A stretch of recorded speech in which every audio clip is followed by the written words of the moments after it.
करीब 4 करोड़ लोगों ने साल 2022 में कांवड़ यात्रा निकाली। कांवड़ियों के पैरों में छाले पड़ जाने के बाद भी वो भूखे प्यासे किलोमीटरों तक पैदल चलते रहते। जमीन पर लेटकर साष्टांग प्रणाम करते हुए ये लोग अपनी यात्रा पूरी करते हैं। ऐसा माना जाता है कि गंगा जल भरने के बाद कांवड़ को तब तक उठाए रहना होता है जब तक आप अपनी मंजिल तक ना पहुंच जाए।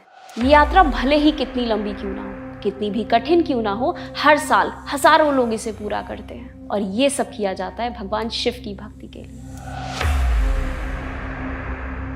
शिव जी जो इस ब्रह्मांड से भी पहले थे और इसके नष्ट होने के बाद भी रहे।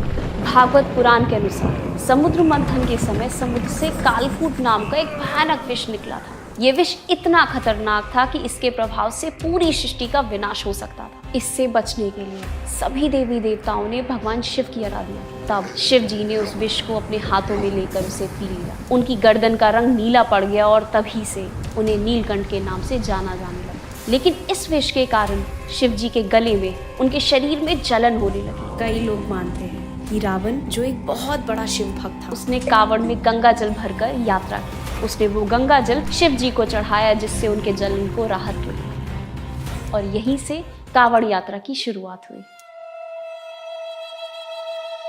भगवान शिव, महादेव, भोलेनाथ जिनका रूप सबसे अलग है, उनके हाथों में त्रिशूल, सर पर चंद्रमा और चेहरे पर एक सौम्य सी मुस्कान। लेकिन क्या आप जानते हैं कि शिव जी ने हमेशा से चंद्रमा को अपने सर पर धारण नहीं किया था। शिव पुराण के अनुसार राजा दक्ष की 27 बेटियां थी जिनकी शादी चंद्रदेव से हुई थी। चंद्रदेव ने दक्ष से ये वादा किया था कि उनकी सभी बेटियों का ध्यान रखेंगे, सबको एक समान महत्व और प्यार देंगे। लेकिन विवाह होने के बाद चंद्रदेव का ध्यान सबसे ज्यादा उनकी एक पत्नी रोहिणी पे रहता था।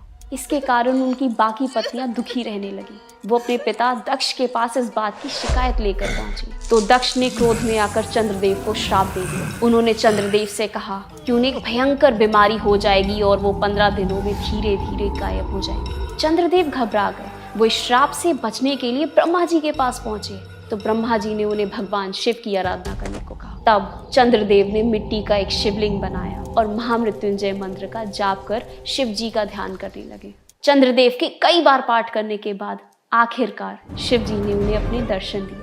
उन्हें वरदान दिया कि 15 दिनों में पूरी तरह गायब होने के बाद चंद्रदेव अगले 15 दिनों में फिर से पूरे हो जाएंगे। इसीलिए माना जाता है कि हर 15 दिनों में चंद्रमा घटने लगता है और अमावस्या के दिन गायब हो जाता है। लेकिन शिव जी की कृपा से वो वापस पूरा होने लगता है। इसी तरह शिव जी का चंद्रमा को अपने माथे पर धारण करना इस बात का प्रतीक है कि चंद्रदेव पर शिव जी का आशीर्वाद है। देवों के देव महादेव जो अनंत हैं, अक्सर हम देखते हैं कि शिवालयों में शिव जी को भस्म चढ़ाई जाती है। उज्जैन के महाकाल मंदिर में महाकाल की भस्म आरती की जाती है। कहानियों और पुराणों के हिसाब से भगवान शिव अपने पूरे शरीर पर भस्म लगाते हैं। शिव जी का भस्म से जुड़ा होना कोई नई बात नहीं है, बल्कि इसके पीछे एक ऐसी कथा है जो शिव पुराण में सुनाई जाती है। प्राचीन काल में एक प्रणाद नाम के ऋषि लगातार कई सालों तक जंगलों में तप कर रहे थे। इस दौरान उन्होंने सिर्फ पत्तियां और फल फूल खाए। एक दिन ऋषि प्रणाद अपने आश्रम की मरम्मत करने के लिए जंगल से घास काट रहे थे। तभी उनकी उंगली में चोट लग गई। लेकिन जब ऋषि मुनि ने अपनी उंगली की ओर देखा तो वो हैरान रह गए, क्योंकि उस कटे हुए हिस्से से खून नहीं बल्कि पेड़ पत्तियों का रस निकल रहा था। ऋषि मुनि ने ये सोचा कि वो इतने पवित्र हो गए हैं कि उनके शरीर में खून नहीं पत्तियों का रस दौड़ रहा है। इस बात को सोचकर उन्हें अपने आप पर घमंड हो गया और वो इस बात का ऐलान करने लगे कि पूरे ब्रह्मांड में उनसे ज्यादा पवित्र कोई नहीं है।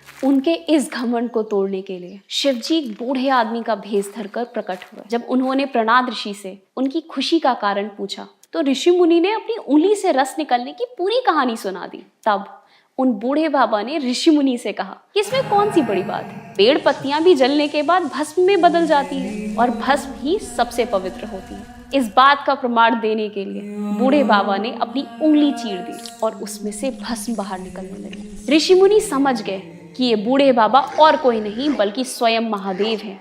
ऋषि प्रणाद शिव जी के चरणों में गिर गए और अपने घमंड के लिए माफी मांगी। ऐसा माना जाता है कि इस घटना के बाद से ही शिव जी अपने पूरे शरीर पर भस्म लगाते हैं, अपने भक्तों को ये याद दिलाते हैं कि परम सत्य क्या है।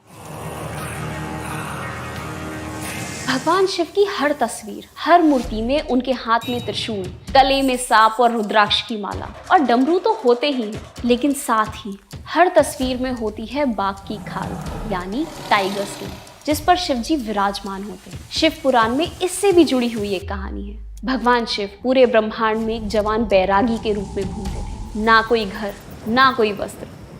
एक बार इसी तरह वो एक जंगल से गुजर रहे थे। उस जंगल में कई बड़े ऋषि मुनियों के आश्रम थे जो वहाँ अपनी पत्नियों के साथ रहते थे। जब शिव जी वहाँ से गुजरे तो ऋषियों की पत्नियां उन्हें देखकर आकर्षित हो गई। जब शिव जी कुछ दिनों तक उन्हीं जंगलों में रहे, इस कारण से उन ऋषियों की पत्नियों का मन भटकने लगा। जब ऋषि मुनियों को इस बात का पता चला तो वो क्रोधित हो गए। उन्होंने रास्ते में एक बड़ा सा गड्ढा बनाया और अगले दिन जब शिव जी अपने बैरागी रूप में वहां से निकले तो सभी ऋषि मुनियों ने अपनी शक्ति का इस्तेमाल कर उस गड्ढे से एक बाघ को प्रकट किया। उस बाघ ने शिव जी पर हमला कर दिया। तब शिव जी ने उस बाघ से लड़कर उसको मार दिया और उसकी खाल को अपने शरीर पर लपेट लिया। ये देखकर ऋषि मुनियों को एहसास हो गया कि ये कोई साधारण बैरागी नहीं बल्कि स्वयं भगवान शिव जी हैं। वो उनसे माफी मांगने लगे। शिव जी इसी बाघ की खाल पर विराजमान होते हैं जो उनकी शक्ति का प्रतीक है, पशु वृत्ति पर उनकी विजय का प्रतीक है।